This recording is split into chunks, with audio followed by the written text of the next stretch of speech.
Bawalang kukupad-kupad. Mabilis na ang panahon, kaya maiiwan ka kapag hindi ka nakasabay sa bilis ng panahon. Presyo ng gasolina, saan traffic, saan hindi. May strike ba o wala? At mga balitang importante sa buhay ng commuter na Pinoy sa DWIZ. Pasada Balita. Live sa DWIZ AM Metro and Mega Manila. DWIZ News FM Regional Stations. Aliw Channel 23 at nakalive din sa lahat ng DWIZ digital accounts. Kasama ang magbibigay ng kakaibang drive sa umaga. John Ibanez. DWIZ Pasada Balita. Tuloy sa pagbabalita ng tama. Paglilingkod ng tama.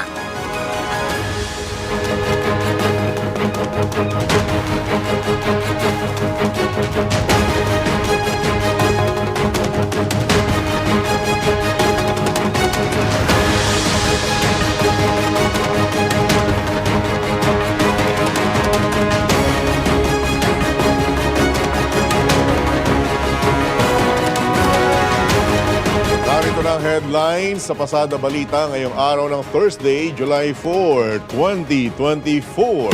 Pasada Balita. Pagdinig sa ginagawang bagong Senate building naging mainit, Senator Binay nag-walk out. Pasada Balita. Comelec magsasagawa ng sariling investigasyon hinggil sa totoong pagkakakilanlan ni suspended Bamban Tarlac Mayor Guo. Pasada Balita. DTI naglabas ng price guide para sa mga school supply kaugnay sa papalapit na pasukan.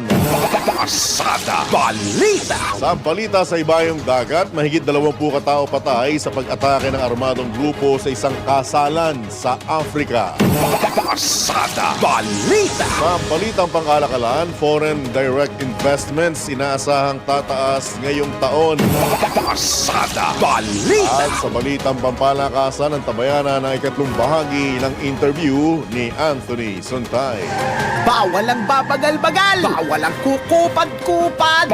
Pasada Balita.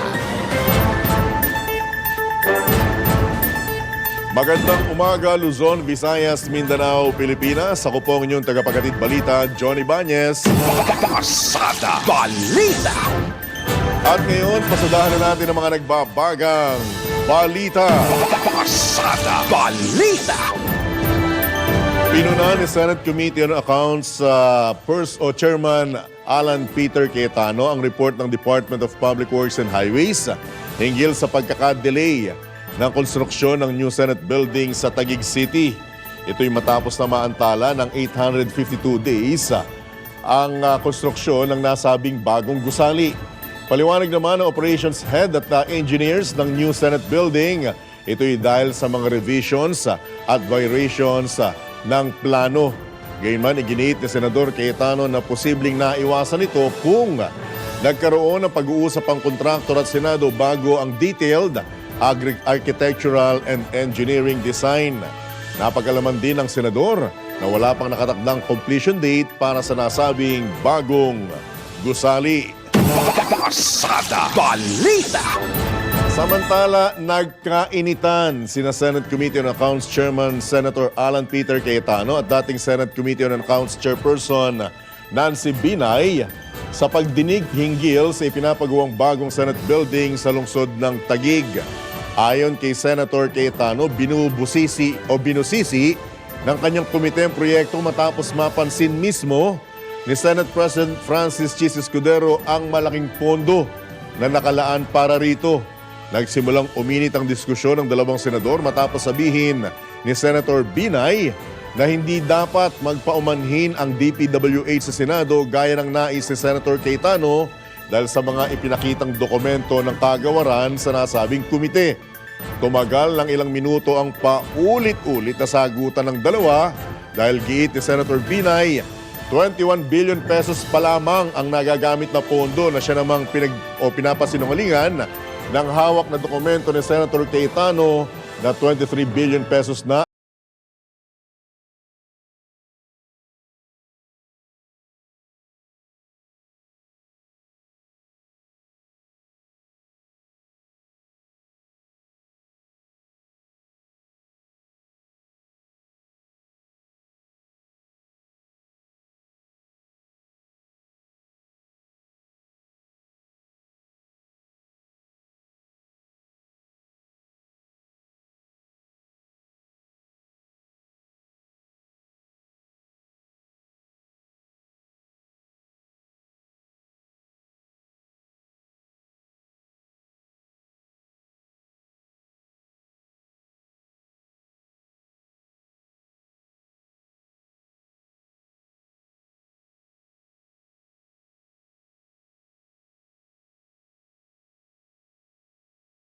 Ito ka, naka-10 interview ka.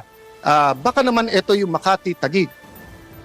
Hindi mo man lang iniba yung question dun sa radyo, lahat sila pare-pareho question, eksakto pa. Di halatang ikaw nagbigay ng question. Ano namang kilalaman? Ano namang kilalaman ng Taguig? Ako magbibigay ng question sa media, So, napakagaling. Mr. Chairman. Baka gawain mo yung nagbibigay sampung ng tanong sa mga... ma'am, Excuse me. 10 interview, eksakto lahat ng question. Coincidence, ang galing mo naman. Siguro, Diba? Kagabi, mga... hindi sila radyo ang sinasabi ko. Ang point ko, ma'am, pwede bang stick to the issue tayo? Mr. Hindi, ma'am, Chairman. walang nag-bring up dito ng ibang issue. Kasi kanina Yan po ang ilang minutong mainitang talakayan ni na Senators Alan Peter Cayetano at Nancy Binay. Pasada Balita! Sa iba pang tampok na balita, iginiit ng Commission on Elections na hindi sila umaasa sa investigasyon ng NBI hinggil sa totoong pagkakakilanlan ni suspended Bamban Tarlac Mayor Alice Guo. Ayon kay COMELEC Chairman George Erwin Garcia, meron silang sariling fingerprint experts upang mag-imbestiga at gagamitin lamang nila ang record ng NBI upang ikumpara ito sa application for registration at COC ng alkalde. Samantala, kinumpirma ng COMELEC Chairman na walang kapareho sa kahit sinong nakarehistrong botante sa buong bansa ang fingerprint ni Mayor Guo. Una nang sinabi ng NBI na nagtugma ang fingerprint ng suspendidong alkalde sa isang Chinese passport holder na si Guo Waping na pumasok sa Pilipinas noong 2003. Pasada Balita! Ibinunyag ng National Bureau of Investigation na may isa pang Alice Guo na kumuha ng clearance noong 2005. Ayon mismo kay NBI Director Jaime Jimmy Santiago, ilalabas nila ang buong impormasyon sa mga susunod na araw dahil meron pa anyang hinihintay na iba pang dokumento. Ano man anya kahinatnan nito, kaagad na isusumite sa Senado at Commission on Elections para sa karagdagang isasampang reklamo laban kay Bamban Tarlac Mayor Alice Guo. Samantala, magsasagawa na rin ang motu proprio investigation ng COMELEC para sa kaso ni Mayor Guo kaugnay sa sinasabing pagsisinungaling nito sa kanyang Certificate of Candidacy. Pasada Balita! Maituturing ng case closed ang kaso ng isang Alice Leal Guos na nakapangalan at ka-birthday pa ng kontrobersyal at suspendidong Bamban Tarlac Mayor Alice Guo. Ito'y matapos hindi tumugma ang fingerprint ni na Mayor Guo at Chinese na si Gu Waping. Ang fingerprint ng isang Alice Leal Guo na kumuha ng NBA clearance noong 2005. Ayon kay NBI Director Jaime Santiago, walang nakatirang Alice Guo sa idineklarang address ng ikalawang Alice Guo sa kanyang clearance. Inaalam pa rin naman anya ng NBI ang motibo ng Alice, quote-unquote Alice na ito, kung inutusan lamang para mag-apply ng clearance. Samantala, kinumpirma naman ng NBI na magkapareho ang fingerprint ng kapatid ni Mayor Alice Guo na si Wesley Leal Guo na isang Chinese national na may pangalang Guo Xiangdan. Nakatakdang ipresenta ng NBI sa susunod na Senate hearing sa July 10 ang resulta ng kanilang panibagong fingerprint. Pasada Balita! Tumanggi namang magkomento ang kampo ni suspended Bamban Tarlac Mayor Alice Guo kaugnay sa mga development sa investigasyon sa pagkakakilanlan ng alkalde. Ayon kay Attorney Stephen David, hindi sila magbibigay ng pahayag hanggat hindi pa nila na-verify ang mga dokumentong hawak ng NBI.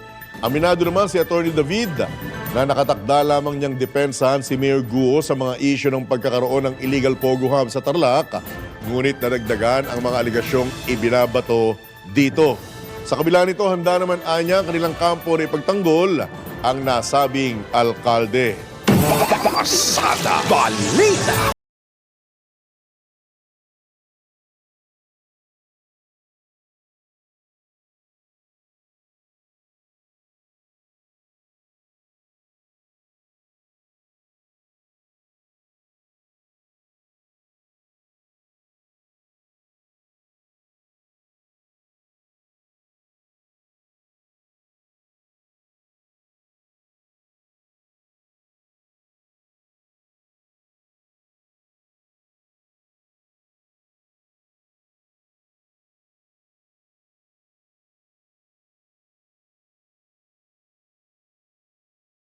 Ang presyo ng pad paper para sa mga grade 1 hanggang grade 4 o hanggang grade 1 hanggang grade 4 nagkakahalaga ng 11 pesos hanggang 33 pesos habang ang ballpen ay nasa 3 pesos hanggang 33 pesos bawat isa.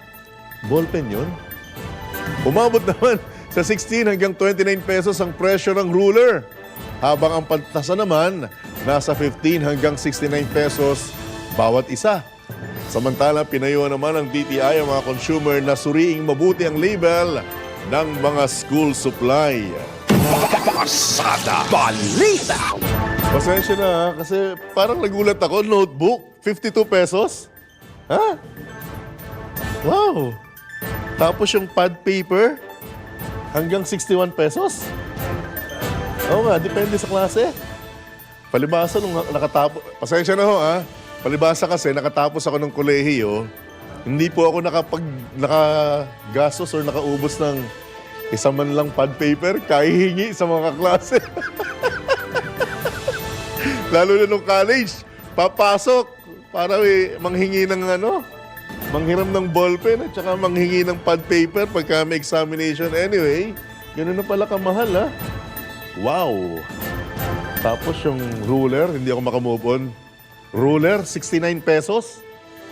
Pinamamalo lang sa amin dati to pag matigas ang ulo namin sa eskwelahan. Di ba, Sir Drew? Napalo ka rin, di ba? Anyway, mula po sa latest naman ng Filipino Mirror, plano ng DTI na pasimplihin ang pagpapalabas ng SRP Bulletin sa pamamagitan ng pagtanggal sa ilang produkto upang epektibo itong magamit ng mga consumer. Ayon sa DTI, ginawa nila ang panukala sa isang special meeting ng National Price Coordinating Council. Kabilang sa mga ipinanukalang alisin sa listahan ng SRP ang condensed milk, kondensada, evaporated milk, evaporada, magkakapareho yun coffee refill, kandila, asin, bottled water, condiments at mga baterya. Mananatili naman sa nasabing listahan ang sardinas, powdered milk, tinapay, laundry soap, instant noodles, processed at canned meat, at toilet soap. Pasada Balita! Nais naman ng ilang pribadong paaralan na magtaas ng tuition fee para sa school year 2024-2025. Ito naman ang sinabi ni Atty. Christine Manawag, Legal Counsel ng Coordination Council of Private Education Association of the Philippines, kung saan aabot sa 3 hanggang 12% ang nais ng mga ito na itaas na tuition fee ng basic education sa mga higher education school. Paliwanag ni Atty. Manaog, ito'y dahil sa pagmahal ng ilang bilihin. Dagdag pa ng Legal Counsel, 70% ng taas tuition fee ay napupunta sa sahod habang 30% lamang ay sa operasyon ng mga paaralan. Pasada Balita! Nakatutok ang Marcos administration sa pagpapadali sa access ng mga Pilipino sa murang gamot at iba pang serbisyong medikal, lalo na sa mga liblib na lugar. Ayon kay Health Secretary Doc Ted Hermosa, ang Food and Drug Administration ang unang nagpadali sa pag-aproba ng aplikasyon sa mga generic na gamot sa bansa. Sa ganitong paraan, darami niya ang mga gamot sa merkado na may Certificate of Product Registration na siya namang magpapababa ng presyo nito. Direktiba niya ni Pangulong Ferdinand Marcos Jr., inaatasan ang pagkakaroon ng pharma zone sa PEZA o ang pagtatayo ng manufacturing plant ng mga gamot upang maengganyo ang mga pharmaceutical company na mag-produce ng gamot dito sa Pilipinas. Pasada Balita! Tututukan ng pamahalaan ang paglikha ng trabaho, pagpapalakas ng serbisyong pangkalusugan at pagpapalawak ng infrastruktura. Ito naman ang nihayag mismo ni Pangulong Ferdinand Marcos Jr. makarang aprubahan ang 2025 National Expenditure Program. Ayon kay Pangulong Marcos, layo ng pamahalaan at tugunan ng inflation o ang pagtaas ng presyo ng mga bilihin at mabawasan ang kahirapan. Sa ganitong paraan, matitiyak na ang bawat Pilipino'y makikinabang sa paglago ng ekonomiya Magugunitang inanunsyo ng Department of Budget and Management na nakatakdang isumite sa Kongreso ang 2025 NEP sa Hulyo 29 o pagkatapos ng State of the Nation Address ni Pangulong Marcos. Pasada Balita. Samantala, Pangulong Marcos biyaheng Samar at Leyte ngayong araw para mamahagi ng presidential assistance sa mga magsasaka at mangingisda. Detalye mula kay Patrol 13, Gilbert Perdes. Tutulak patungong Eastern Visayas si Pangulong Ferdinand Marcos Jr. ngayong araw ng Huwebes. Ito'y para sa patuloy na pamamahagi ng presidential assistance sa mga magsasaka at mangingisdang apektado ng El Nino phenomenon o matinding tagtuyot.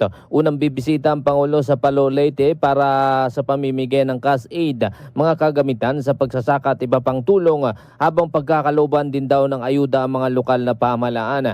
Maliban dito'y magtutungo din ang Pangulo sa Calbayog City, Samar at makakasama ng Pangulo sina House Speaker Martin Romualdez, Agriculture Secretary Francisco Cholorel Jr., DSWD Secretary Rex Gatchalian, DILG Secretary Benhur Abalos Jr. at mga lokal na opisyal. Patrol 13, Gilbert Perdes para sa himpilang may todong asa.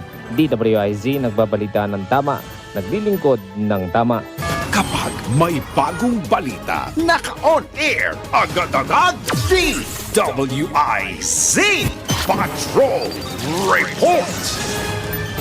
Samantala, ipaprioridad ng Kamara ang pag-aprobla ng panukalang 6.352 trillion pesos national budget para sa 2025 na pinakamalaking panukalang pambansang pondo sa kasaysayan ng bansa. Ginawa ni House Speaker Martin Romualdez ang pagtiyak isang araw matapos ang aprubahan ni Pangulong Ferdinand Marcos Jr. ang iminungkahing General Appropriations Act para sa susunod na taon. Ayon kay Speaker Romualdez, muling magdodoble kayod ang mababang kapulungan upang ipasa ang proposed GA o General Appropriations Bill bago mag-break sa katapusan ng Setyembre. Titiyakin din anya ng Kamara na magkakaroon ng sapat na pondo ang edukasyon, agrikultura, modernisasyon ng AFP at programa para sa kapakanan ng mga tauhan nito, infrastruktura at legacy projects ng Pangulo. Kasama rin sa paglalaanan ng budget ang mga programa upang bumaba ang presyo ng pagkain at mapabilis ang pag-unlad ng bansa. Muling magbabalik sesyon ang 19th Congress kasabay ng ikatlong State of the Nation Address ni Pangulong Marcos sa Hulyo 22. Pasada Balita. Nilinaw ng Malacanang na wala pang naitatakdang petsa ng panunumpak para kay incoming Education Secretary Senator Sani Angara. Ayon kay Presidential Communications Office Secretary Cheloy Garafil, si Vice President Sara Duterte pa rin ang kalihim ng DepEd hanggang July 18. Magugunitang nakasaad sa liham ni VP Sara kay Pangulong Ferdinand Marcos Jr. na epektibo ang kanyang pagbibitiw sa July 19. Samantalang inanunsyo naman ni Pangulong Marcos na sa ika-17 cabinet meeting sa Malacanang na tinanggap ni Angara ang alok na maging DepEd Secretary. Pasada Balita. Pinatututukan ni House Committee on Basic Education and Culture Chairman Roman Romulo kay bago Education Secretary Senador Juan Edgardo Sani Angara ang mababang score ng mga Pilipino sa Program for International Student Assessment o PISA. Sa panayam ng DWIZ, sinabi ni Congressman Romulo na mababa ang marka ng mga Pilipino sa PISA at iba pang international assessment sa reading comprehension at mathematics noong 2018 at 2022. Dagdag pa ni Representative Romulo, kung walang kaalaman sa pagbabasa, hindi matatapos ang pag-aralan ang iba pang mga aralin. pinakauna niya dapat gawin ay alam natin yung 2018 results at 2022 results ng PISA at yung ibang international assessment. Mababa tayo sa reading comprehension, sa math age appropriate. Kung wala kang basic competency sa reading, yung ibig sabihin po, no, hindi lang marunong magbasa, pero naintindihan yung binabasa at yung math age appropriate, paano gagraduate dun sa mga higher competencies? Yung nakita na 2018, mababa ang score natin. 2022, mababa rin ang score natin. Opo.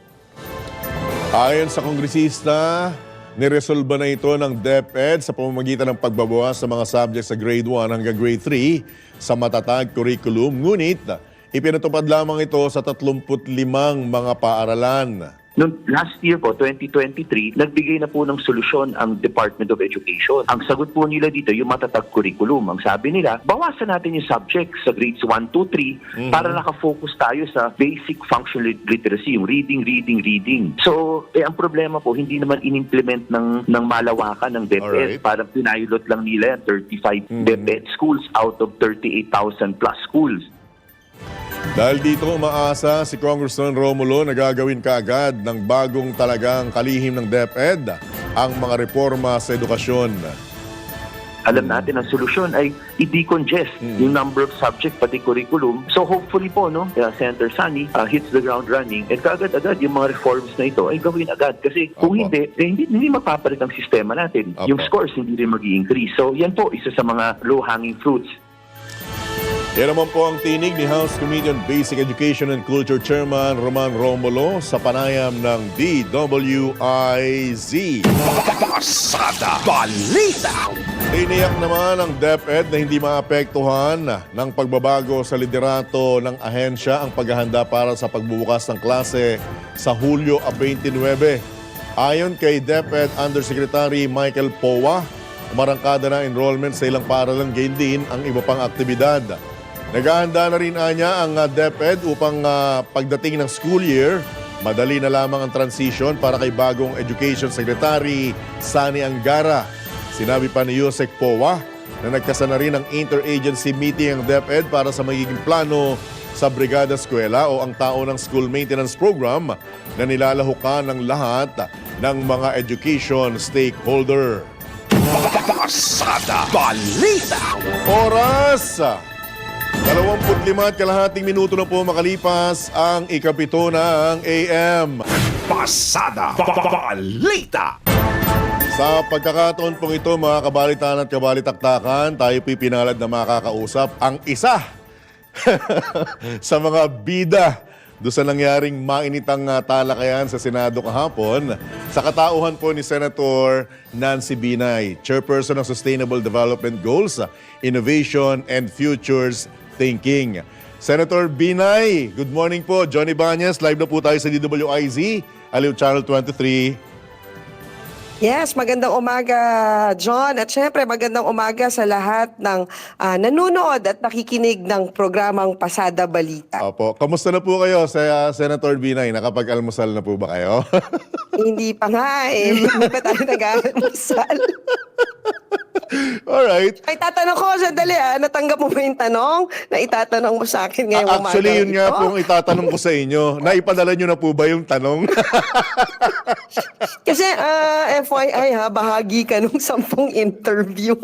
Hindi, baka pang 15 pa ako kaya hindi pa nakakarating yung ano sa akin, yung script ng tanong sa akin. Anyway, seriously speaking, Senator Binay, saan po nagkaroon ng mainitang pagtatalo? Sa anong pinag-ugatan? Ito po ba yung hinggil sa delay ng konstruksyon ng new Senate building o yung sa presyong pinag-uusapang bilyon?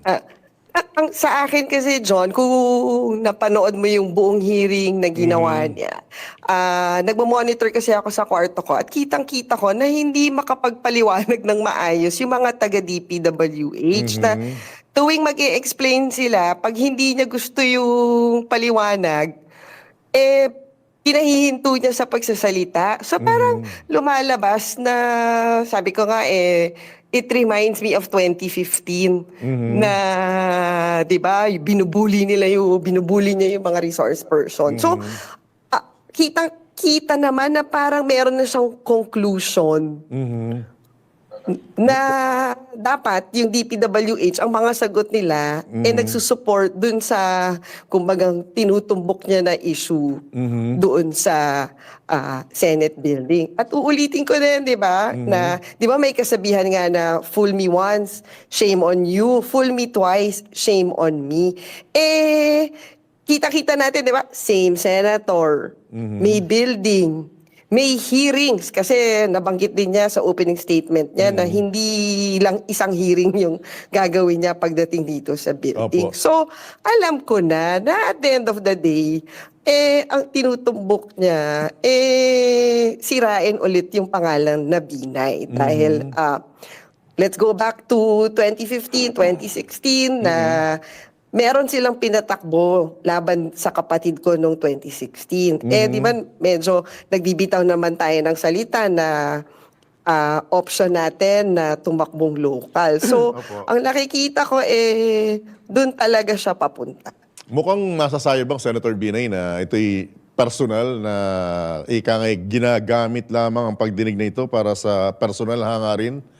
Tama po bang masabi Kasi, yun? di ba, John, kung interesado ka, kung ang intention mo talaga ay tapusin ng building, hindi ba dapat una-una bilang chairman of accounts, pinuntahan mo yung building na dapat tapusin mo para alam mo physically kung ano ba yung structure na dapat mong tapusin. Hindi pa niya napupuntahan yung building. Ilang magto 2 months na siya since na-appoint siya as chairman of accounts. Number 2, di ba din tuwing may bagong posisyon ka or na-appoint ka, ang first thing na gagawin mo, ipapatawag mo yung staff na magiging katrabaho mo, magiging katulong mo sa pagpapatapos ng building na ito. Hindi niya pa din minimit yung staff. So, Alright. di ba, ang una niyang hiningi mga dokumento, so parang may hinahanap siya Alright. na, di ba, parang may hinahanap siya Opo. na siguro na pwedeng iba to sa atin. But And sabi ko speaking nga, of documents, Senator Nancy Binay, dinidiin niya na 23 billion inagastos o nakalaan sa naturang proyekto. Pero, nung binanggit ng Undersecretary ng DPWH na walang 23 billion, saan na po napunta ang usapan? na nga, di ba, na umabot na tayo doon sa name calling na naging Opo. buang na ako. Which is nakakalungkot kasi from a senior senator, dahil alam naman natin na mas matagal na naging senador si Senator Alan kesa sa atin. And for him to make state yung, di ba, mag-name calling sa isang committee hearing. Buti sana kung meeting lang yung nangyari kahapon. It's a committee hearing. May ano yan, the Naka-record yun, di po proceeding ba? will form part of Opo. the transcript of the Senate. And then, Opo. ang mas nakakagalit, hindi na nga siguro nakakalungkot, yung mag-throw pa siya ng accusation na nagbibigay ako ng mga questions sa mga reporter para itanong sa akin na ini-insinuate niya na parang nagkaroon ng bayaran between me and the media. Alright. And speaking of ganyang mga pahayag, ano ang pinaka-dulo or pinaka-nag-trigger sa'yo para tumayo at umalis do sa nasabing pagdinig, Senator Binay?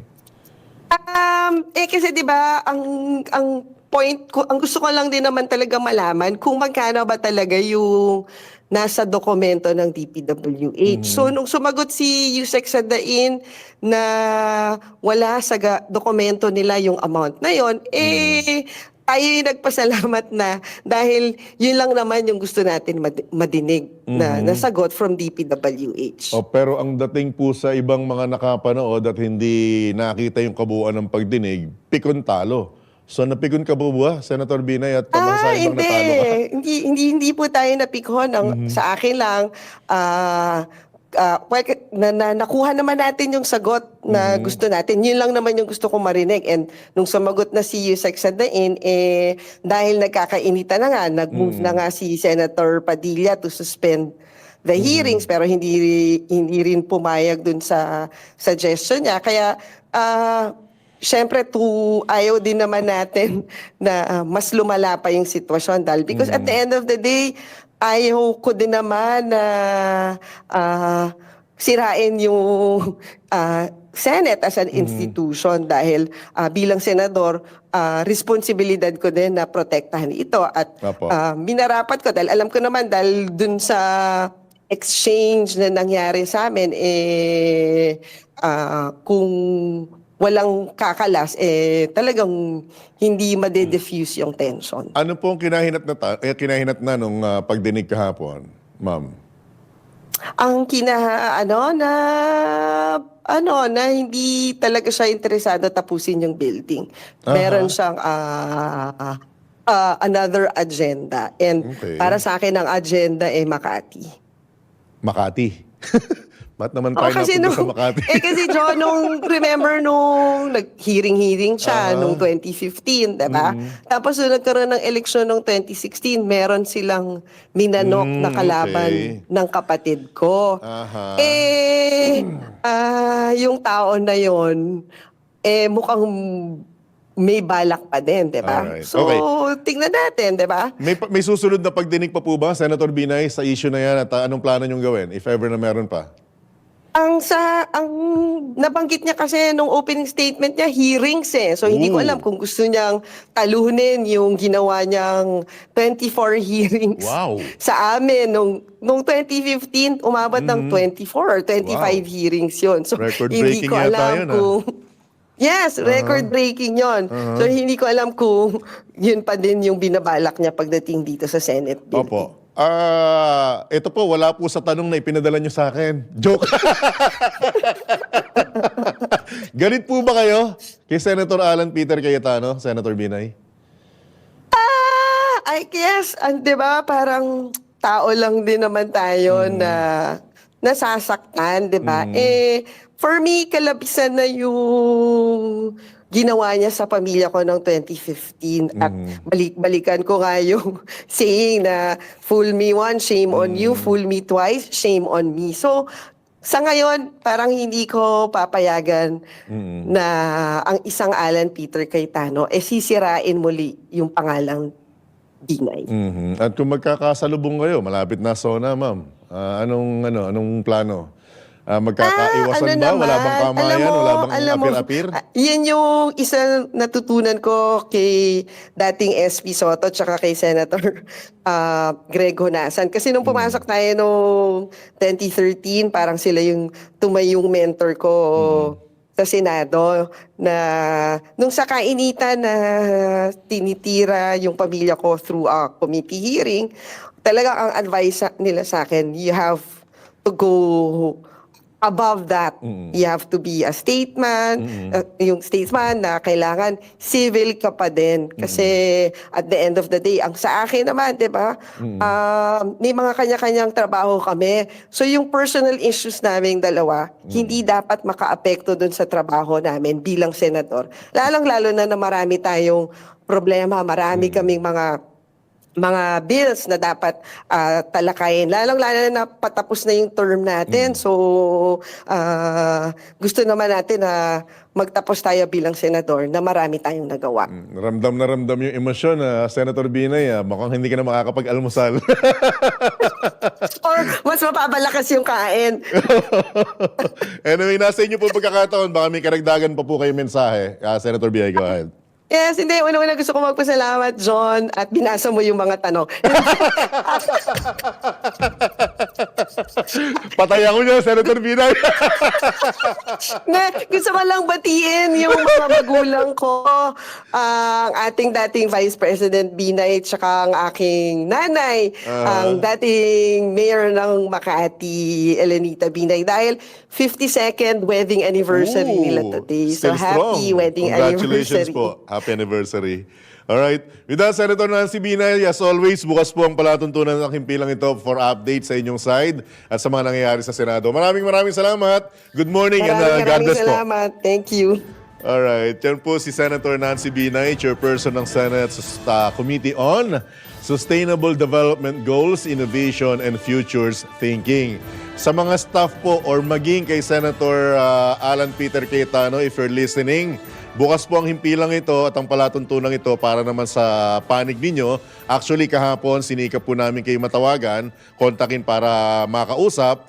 Pero sa kasamaang palad, ringing lamang ang inyong telepono. Pero again, sa panig po ni Senator Alan Peter Cayetano, open po ang programang ito para sa inyo po namang side. Samantala, alam nyo ba na ang katumbas ng bawat taya sa Philippine Charity Sweepstakes Office o PCSO ay kawang gawa? Sa bawat ticket mo, siguradong may matutulungang Pilipino sa kanilang pangangailangang medikal. Dahil sa PCSO, basta kawang gawa at pagtulong, hindi kanila uurungan. Kaya palagi pong tatandaan, ang bawat taya may kawang gawa. Pasada Balita. Ito, alamin nyo rin po sa special report na ito na ang medical at dental clinic ng PCSO bukas sa publiko araw-araw.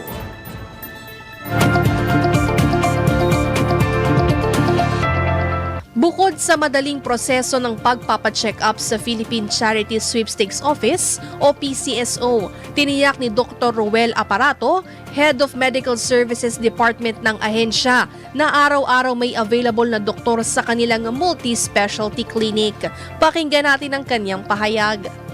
Meron din tayong tinatawag na multi-specialty clinic. So meron na tayong outpatient for the general services. Ngayon, kung ang nakitang pasyente ay may pangangailangan na iba pang serbisyo, bawa sa puso, pwede rin sa lungs, o kaya sa ENT, sa OTA, sa OPTA, baka mamaya ay merong kailangan para sa pagbubuntis niya, mga sa buto, orthopedic. Meron po tayo lahat niyan na multi-specialty services. Merong mga nakaschedule naman po yan. Pero kailangan, dumaan muna kayo dun sa general service natin, tapos i-refer kayo para ma-schedule kayo. Bilin pa ni Dr. Aparato, tanging valid ID lamang ang kailangang dalhin para makapagpatingin sa kanilang espesyalista. Muli nating pakinggan si Dr. Aparato. Valid ID lang. Madali naman valid ID lang. Valid ID lang. Yun Valid ang ID lang, kailangan. simple. Kasi dati, kailangan natin ng vaccination card. Ngayon, hindi na natin nire-require masyado yun. Nilift na kasi. Saka valid ID lang. At yan ang report na hindi umuurong sa pagtulong. Main Barreto nagbabalita ng tama, naglilingkod ng tama. Pasada Balita. Hoy, oras 46 at kalahating minuto na po makalipas ang ikapito ng umaga. Pasada Balita.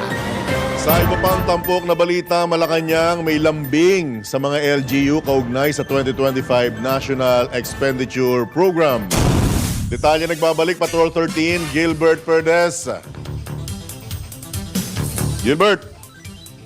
Hinimok ng Department of Budget and Management o DBM ang mga lokal na pamahalaan na suportahan ang 2025 National Expenditure Program na naglalaman ng mahigit 6 na trilyong pisong pondo para sa susunod na taon. Sa annual convention ng Mindanao League of Local Budget Officers Incorporated, kinilala ni Budget Secretary Amena Pangandaman ang mahalagang tungkulin ng mga budget officers sa lokal na antas sa pagkakamit ng mga mithiin para sa bagong Pilipinas kung saan ang kaunlaran daw ay mararamdaman ng lahat ng mga Pilipino. Kaugnay nito, inaasahan naman ni Pangandaman ang suporta at patuloy na pagtutulungan para sa maayos na preparasyon at implementasyon ng national budget. Anya, sa pamamagitan nito ay masisigurong maihahatid ng gobyerno ang mga serbisyo at proyektong nararapat para sa mga Pilipino. Patrol 13, Gilbert Perdes para sa Himpilang May Todong Lakas. DWIZ, nagbabalita ng tama, naglilingkod ng tama. Pasada Balita. Hoy, oras na po Oras na para sa Sports Update. Updates at inside stories sa iba't ibang sports. Ito ang Real Sports ni Anthony Suntay.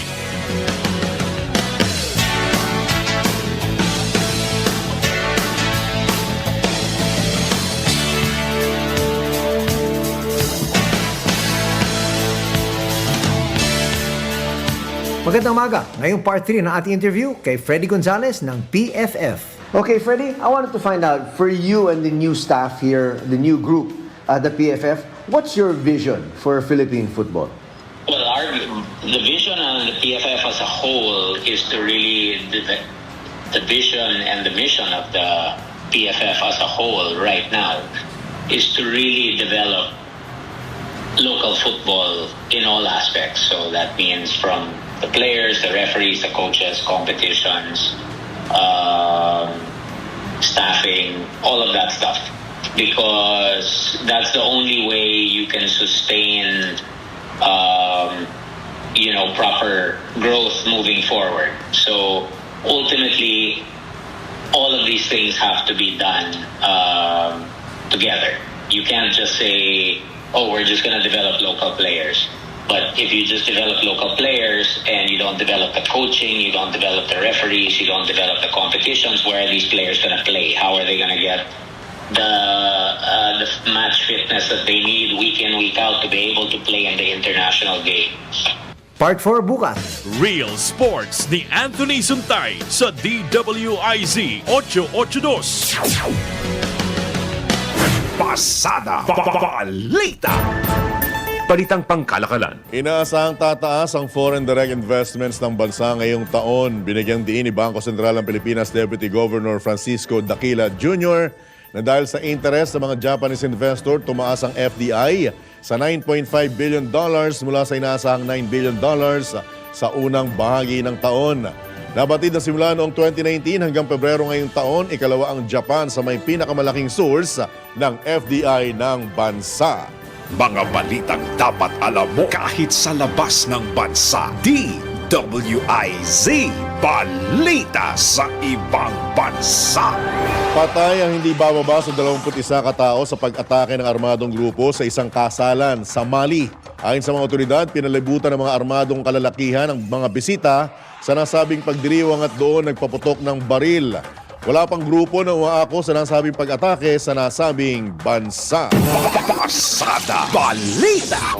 At yan po ang kabuuan ng inyong Pasada Balita ngayong araw na ito ng Thursday. Dito lamang yan sa DWIZ, nagbabalita ng tama, naglilingkod ng tama. Ako po ang inyong naging kabalitaan at kabalitaktakan, Johnny Bañez. Antabayanan po ang susunod na palatuntunang Karambola. Happy birthday, Raif de la Cruz! Oras, alas 8 na ng umaga. Bye! Woo! Bawal ang babagal-bagal. Bawal ang kukupad-kupad. Mabilis na ang panahon, kaya maiiwan ka kapag hindi ka nakasabay sa bilis ng panahon. Presyo ng gasolina, saan traffic, saan hindi. May strike ba o wala? At mga balitang importante sa buhay ng commuter na Pinoy sa DWIZ Pasada Balita. Live sa DWIZ AM Metro and Mega Manila. DWIZ News FM Regional Stations, Aliw Channel 23 at nakalive din sa lahat ng DWIZ digital accounts. Kasama ang magbibigay ng kakaibang drive sa umaga, John Ibanez. DWIZ Pasada Balita. Tuloy sa pagbabalita ng tama, paglilingkod ng tama, Lunes hanggang Biyernes 7 a.m.